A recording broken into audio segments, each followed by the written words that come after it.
en fait, on va parler souvent, on demande quelle est la différence entre technique de boxe, technique de sanda, technique de kick, de MMA, etc. D'accord. Donc, pour moi, donc là, avec moi, j'ai Anthony Lim, récent vainqueur de la Coupe du Monde, et Mohamed Zari qui entraîne avec moi l'équipe de France.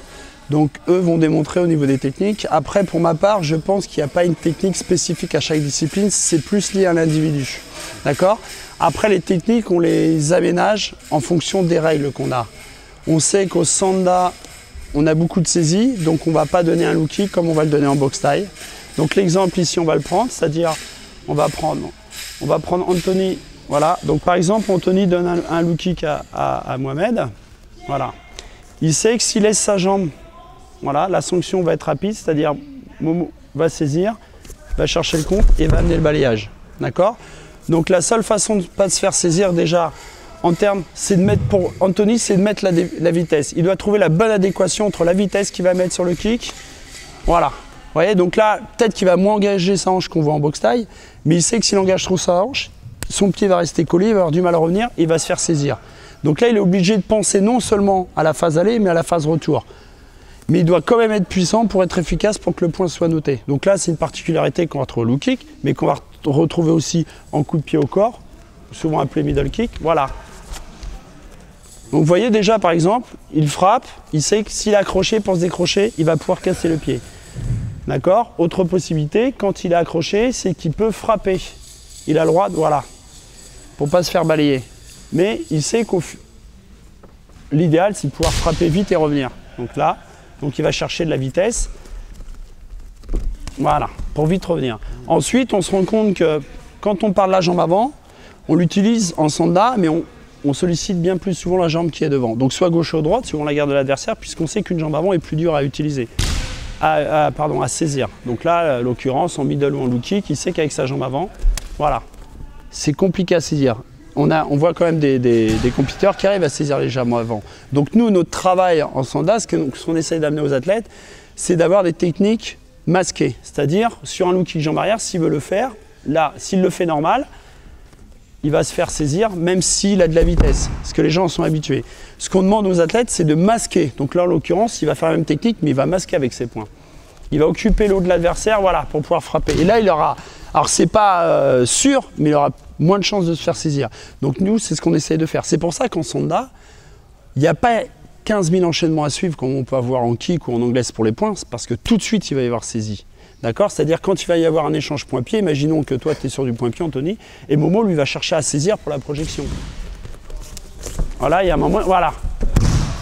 Donc là on va revenir plus si on compare aux autres sports et arts martiaux. Au MMA, on se rend compte qu'en MMA par exemple, quelqu'un qui a du point-pied, il finira au sol. Ça ne suffit pas. Et à l'inverse, quelqu'un qui a du sol, avant de mettre l'autre au sol, il va prendre des coups. Il va s'ouvrir. Donc le sanda, il faut les deux, quoi. C'est pas meilleur, c'est pas moins bon, mais c'est différent. On correspond à des règles. Ce que je dis tout le temps, c'est pas la rue. La rue, il n'y a pas de règles. On pourrait trouver quelqu'un qui prend une pierre, qui vous la jette en pleine figure. Là, il y a des règles, ça reste quand même un jeu, quoi. D'accord. Quand l'intégrité physique du combattant est mise en danger, il y a des coachs, on peut jeter l'éponge à tout moment, l'adversaire, enfin le combattant peut arrêter. Donc nous, on est vraiment axé là-dessus. Donc la particularité aussi du sanda, c'est ce qu'on voit ici, c'est la plateforme, 8 mètres sur 8. Donc il y a la boxe certes, mais il y a toujours la peur quand, imaginons que vous vous retrouviez dans le coin, là-bas, au niveau de l'éclairage c'est mieux, voilà. Ici, quand on est sur un ring de boxe, la technique est différente, parce que sur un ring de boxe, il pourrait jouer avec les cordes, faire rebondir, repartir, donc il n'est pas en danger. Être là dans un ring de boxe, c'est pas forcément je suis en danger, c'est peut-être un choix pour travailler avec les cordes. Là, il sait que forcément, Momo, ce qu'il peut chercher à faire, c'est le pousser, voilà, pour le sortir, d'accord. Et là, on sait bien que 2 sorties en sanda, c'est la fin du round. D'accord. Après, on a des compétiteurs qui jouent avec ça. C'est-à-dire qu'il sait qu'il est bon en projection. Hop, voilà. Il emmène son adversaire au bord du ring pour lui laisser croire qu'il a une chance de le pousser ou de le sortir. Donc c'est aussi, on se sert des règles pour élaborer des stratégies. Mais après, ça dépend de l'individu que vous avez en face, du niveau du pratiquant, etc. Donc le sanda, il y a du pied et du poing. Ce qu'il ne faut surtout pas faire quand le sanda est arrivé en France, les gens venaient du traditionnel, il y avait beaucoup de techniques des jambes, ils sont passés en un mode sanda en se disant le sanda, il ne faut pas lever les jambes, on va se faire saisir, on fait que du pied-point. Donc c'était stéréotypé, tout le monde faisait gauche-droite, low kick, saisie, etc. Sauf qu'on se rend compte maintenant, si on a une panel technique énorme, on peut surprendre son adversaire. Quelqu'un comme Anthony est super complet, à tout moment il peut vous balancer un coup de pied retourné, visage, admettons l'adversaire est comme ça, à tout moment Anthony, il peut, voilà, boum, il peut envoyer des coups de pied au visage. Donc Momo, son adversaire va se dire, alors, faut que je fasse gaffe en haut, faut que je fasse attention en bas et tout. Donc pour moi, un pratiquant de Sanda doit être super complet. Il doit pouvoir, même s'il ne fait pas dans le combat, à tout moment pouvoir passer un coup de pied retourné au visage, un coup de pied au foie, un coup de pied, il doit être super complet. Après la technique, c'est, il n'y a pas un moule de Sanda, ou si tu veux faire du Sanda, techniquement tu dois rentrer dedans. Après ça dépend de la taille de l'adversaire, la souplesse de l'adversaire, les techniques ne sont pas données pareilles.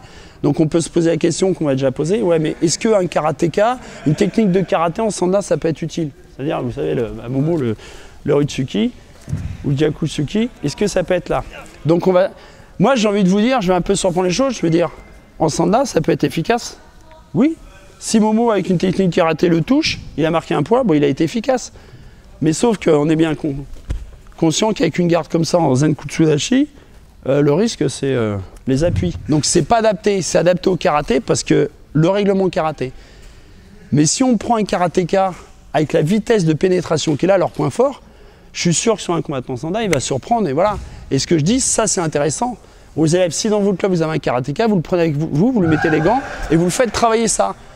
Ça va vous obliger à avoir le coup d'œil. Donc chaque discipline est différente, il y a toujours des choses bonnes à apprendre, il faut être assez ouvert d'esprit, il faut avoir une ouverture d'esprit. Et le MMA, c'est quoi? C'est tout ça qui a été pris. Et qu'est-ce qu'on voit en MMA? Des gens qui viennent du karaté, du machin, des trucs, et ils font des techniques en fonction des règles de la MMA, c'est l'exemple. Et ben chaque discipline a ses règles et on élabore une stratégie en fonction des règles bien évidemment, parce que le but c'est de gagner. Après en fonction de la technique, de la souplesse de l'adversaire, après il y a des stratégies, combats, etc. etc. Donc il n'y a pas un truc mieux que l'autre, c'est différent, il faut choisir en fonction de l'envie, de ce qu'on a envie de faire, de son physique, et puis cette notion quand même qu'on doit avoir de notion de plaisir dans le travail.